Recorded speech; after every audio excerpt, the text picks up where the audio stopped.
अखण्डमण्डलाकारं व्याप्तं येन चराचरं तत्पदं दर्शितं येन तस्मै श्रीगुरवे नमः।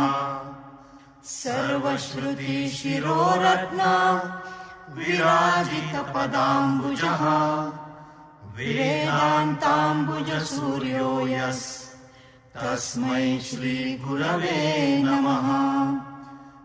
यस्य स्मरणमात्रेण ज्ञानम् उत्पद्यते स्वयं य एव सर्वसम्प्राप्तिस्तस्मै श्रीगुरवे नमः।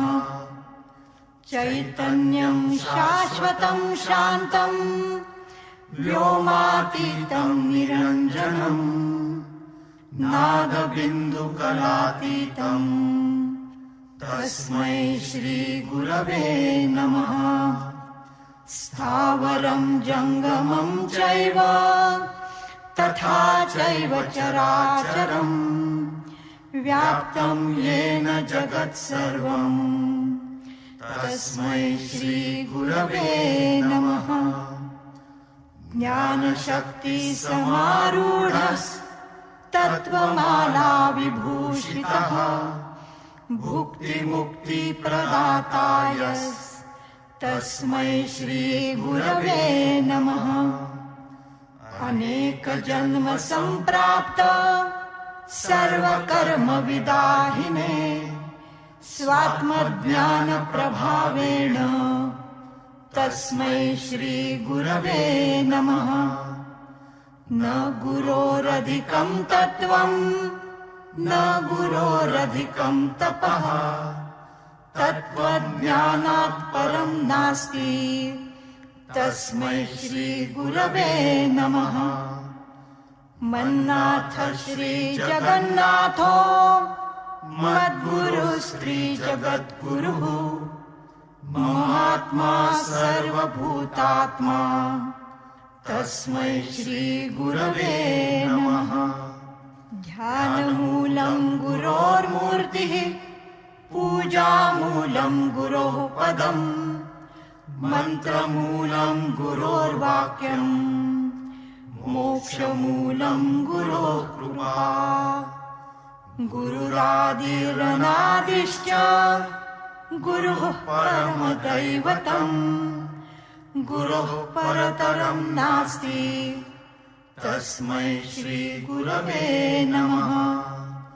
सप्तसागरपर्यन्त तीर्थस्नानादिकं फलम् गुरोरङ्घ्रिपयो बिन्दु सहस्रांशेन दुर्लभम्।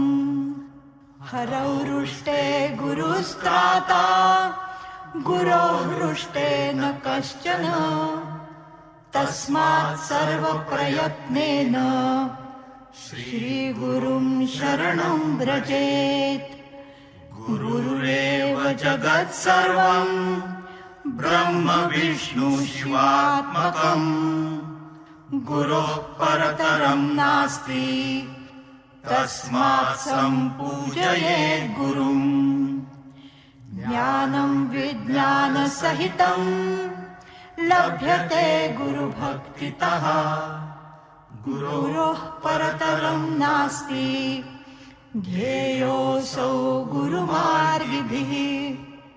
यस्मात् परतरं नास्ति नेति नेतीति वै श्रुतिः मनसा वचसा चैव नित्यमाराधयेत् गुरुम्। गुरोः कृपाप्रसादेन ब्रह्म विष्णु सदाशिवाः समर्थाः प्रभवादौ च कैवल्यं गुरुसेवया।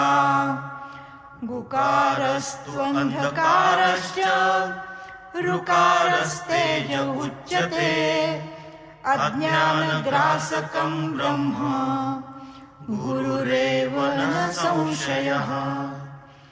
गुकारः प्रथमो वर्णो मायादिगुणभासकः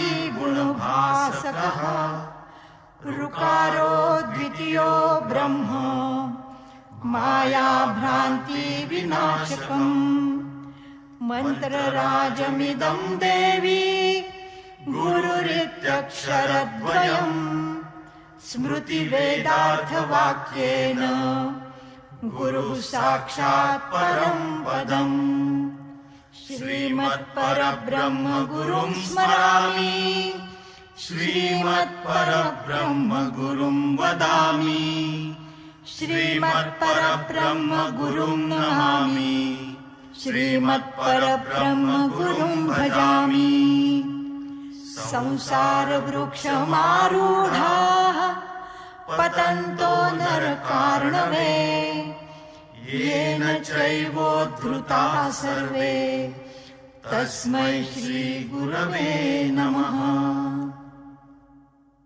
ब्रह्मानन्दम् परमसुखदम् केवलम् ज्ञानमूर्तिम् द्वन्द्वातीतम् गगनसदृशम्